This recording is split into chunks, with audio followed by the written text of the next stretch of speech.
journey it had been. This time that these disciples had been there with Jesus, what a journey it had been. They came into this relationship expecting certain things to happen. And they found out that some of their expectations were out of line. They were not what was going to happen. They were part, maybe, of what would happen. But what would happen would be so much different. The power of those times with Jesus. Some people couldn't handle it, so they would go away and not come back. Others would follow for just a bit of time. But these people, they had been with Jesus all along. All along. They had endured those miles, those dusty miles that they had walked. They had seen the things that happened here and there, and they had made it barely through Holy Week. The various things that Jesus did and the things that were done to Jesus. They were there. They saw them. They knew that somehow they had been transformed, but they couldn't really describe it. But the thing was, now he was dead and resurrected.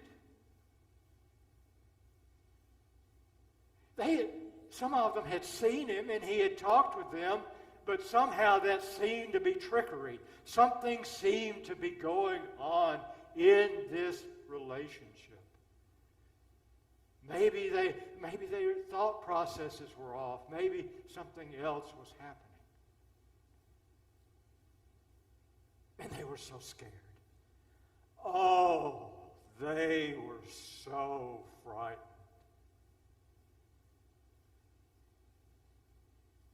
So they huddled together in this room,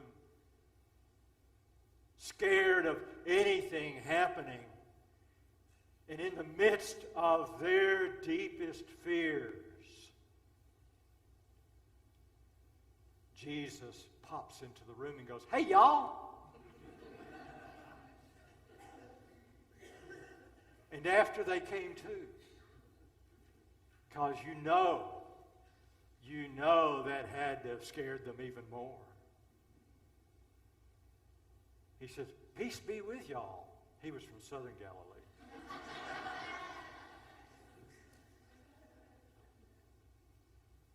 But Thomas wasn't there.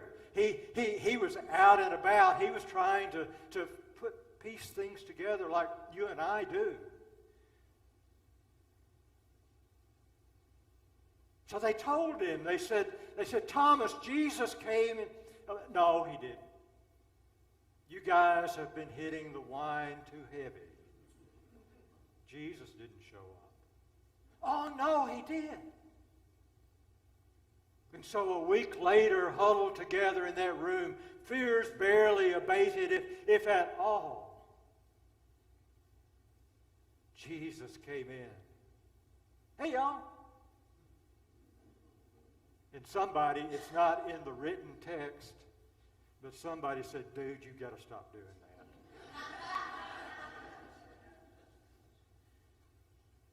And then they talked, and Jesus said, "Thomas, look at this. I am who I am." What a journey. What a journey. To this place and to this time. What a journey. You and I know about journeys. That's our lives too. Our lives have been a journey. And our life has been a journey. 9 years ago, I was engaged in exploration with your search committee, and then with your vestry. It started about this time 9 years ago. And we came together. There was this, the first time I came down, some of you know this story. The first time I came down, Nancy was not with me. There was some schedule conflict. And toward the end of one of our discussions, the chair of the search committee said, so if we decide that we are together on this, what would be your timeline, sort of thing? And I said, there's something that needs to be addressed, and that is, if we're kind of dating right now, is the term I used. I said, if you decide you want to go steady, you're going to need to bring me and my wife back. Because I got to tell you, I may not be the smartest one in the room, but I am never going to say I'm moving somewhere where my wife hadn't been. And so not a few weeks later, I got a phone call from the senior warden, which I still have recorded somewhere, which said, Father Buchanan, this is Larry Hanson. We'd like to go steady.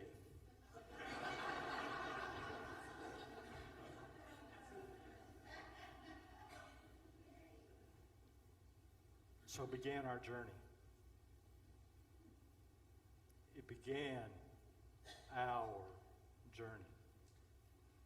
We came together, each of us with different expectations, and some of them we melded together and we made into something. But let's be honest about it. Kind of like the disciples back then, we really didn't know where this was going to go. And that's okay. That's what relationships are like. That's how they are. I don't care how much premarital counseling you go for. Until you're married, you don't know nothing. And it's kind of the same with us. So we've built that together. We've built what it's been, and now it's time for us to do something else.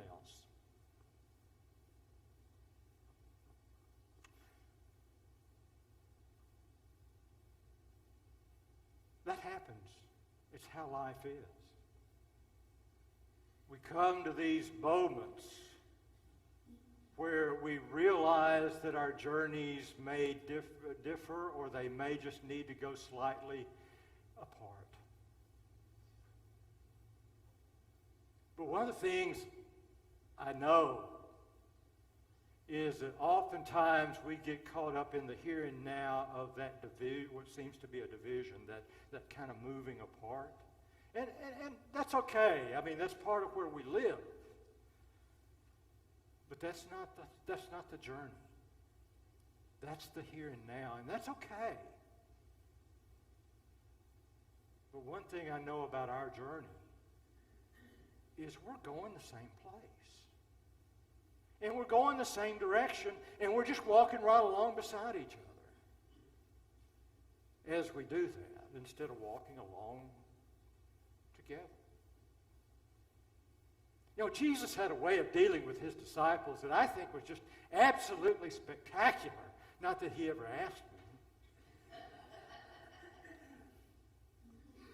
But there are three things I want to say to you out of how he worked with his disciples. We're in that season of Easter now, where the season of Easter is about Jesus pushing his disciples to continue in training them and doing those kinds of things. And there are three things that really stand out for me in what Jesus did for them. One of the first things he did was he said, the first thing you need to do is you need to remember. Remember. Now, I could talk to you all day about remembering the things we did, the things we didn't do, remembering the things we wish we had done, or maybe that we had done better. And those are all fair remembrances. But when Jesus called on the disciples to remember, the Greek term is anamnesis. When he called on them to remember, this is what he was talking about. he was talking about remembering, coming together around this place to be blessed, to be fed, and all that it may mean for us. So Jesus offers to you and me as we do this, remember. Remember. Another thing that strikes me about Jesus and what he did with his disciples is he didn't pop into those rooms those 2 times and say, "Now, you guys, you need to hang out in here. You need to stay in here and be safe and secure and let everything go by out there." He didn't say that to them.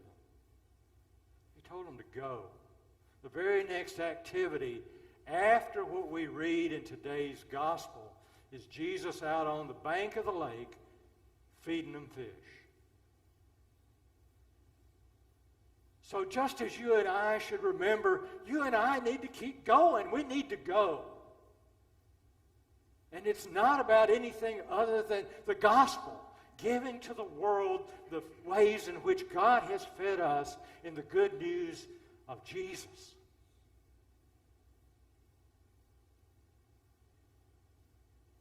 So we have to find a way to remember. And we have to find the feet to go. There's this great part. It's one of my favorite parts in the Gospel of Matthew.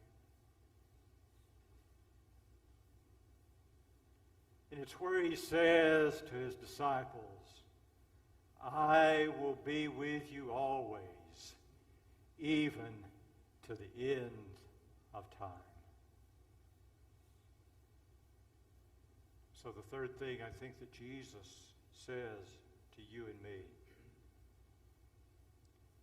is wherever we go, whatever we remember, whatever we do, we will never be anywhere where we are without God.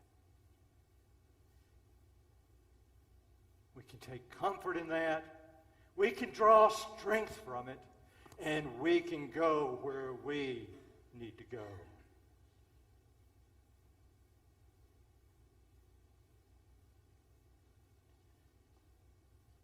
You have wonderful, caring leadership. And they will not lead you wrong. They love you, they care about you, and they're going to walk with you and lead you to the next place. And you know what? It's going to be great. It's going to be great. Oh, what a journey.